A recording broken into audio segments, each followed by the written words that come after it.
Mais um dia, mais uma reflexão de caminhar na graça. Bem-vindos a mais esta reflexão.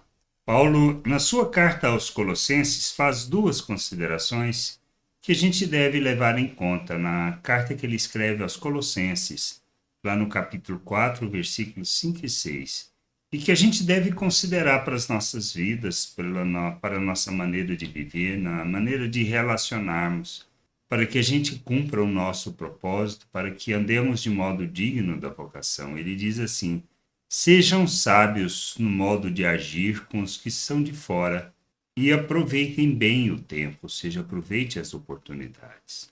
Que a palavra dita por vocês seja sempre agradável, temperada com sal, para que saibam como devem responder a cada um. Nós temos que entender uma coisa. São recomendações, são sugestões simples que a gente precisa aprender a viver segundo o que ele nos fala. Ser sábio no modo de agir. Quando a gente fala de sabedoria do alto, nós estamos falando do quê? Nós estamos, como o Tiago fala, falando da maneira como nós nos relacionamos, da maneira como nós interagimos com as pessoas, pois a sabedoria do alto trata da expressão da compaixão, da misericórdia, da graça de Deus. É essa sabedoria que a gente deve revelar nos relacionamentos. Isso implica que se trata de a gente, na realidade, revelar o nosso Deus ao mundo, revelar quem Ele é, pois é nossa responsabilidade apresentá-lo às pessoas. Remir o tempo, ou seja, aproveitando oportunidades, em toda chance que temos, falar acerca de nosso Deus e da sua salvação.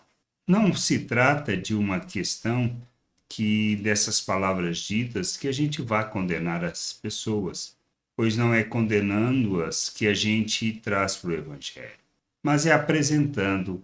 A questão que a gente precisa ter claro é uma só.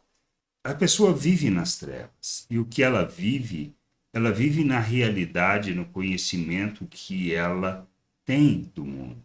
Nós não fomos diferentes. O nosso entendimento foi sendo iluminado porque alguém agiu da maneira como precisava agir conosco. Assim nós precisamos agir com as pessoas.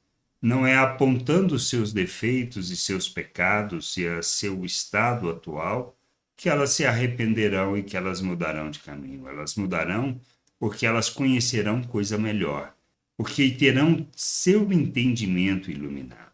É nossa responsabilidade revelar o nosso Deus. Por isso, ser sábio no modo de agir é isso, é agir segundo Cristo. É lembrarmos daquela mulher que cometeu adultério e Jesus simplesmente fala para ela: vai, não peques mais. Ele não apontou o seu pecado, ele não apontou a sua realidade. É falar a mesma coisa que ele falou neste dia, neste momento, para os religiosos. Aquele que não tem pecado, que atire a primeira pedra. Ele apontou da sua realidade, a realidade daqueles religiosos? Não. Naquele jovem que fazia de tudo, obedecia à lei, mas ele era extremamente avarento e egoísta, e Jesus simplesmente fala, amando, diz: vai, vende tudo que tem, vem e siga-me. Então ele simplesmente mostra a realidade das pessoas, mas baseado naquilo que ele expressa, que ele revela, e assim nós devemos ser sábios nos nossos relacionamentos, revelando as virtudes de nosso Deus para que as pessoas possam ter o interesse de querer conhecer aquilo que ele fala. E ser sempre agradável é expressarmos o reino de Deus, falarmos acerca do reino de Deus, da salvação de nosso Deus. A pessoa tendo conhecimento da salvação de Deus, então nós ensinamos e conduzimos no caminho da santificação. Mas não adianta eu querer falar para as pessoas abandonar o pecado se elas ainda não conheceram a salvação de nosso Deus. Por isso a gente precisa amadurecer, precisamos ter o entendimento claro acerca do amor e da graça de Deus para que a gente viva na plenitude da vontade de Deus, amadurecendo, crescendo, compreendendo o chamado, compreendendo a nossa vocação.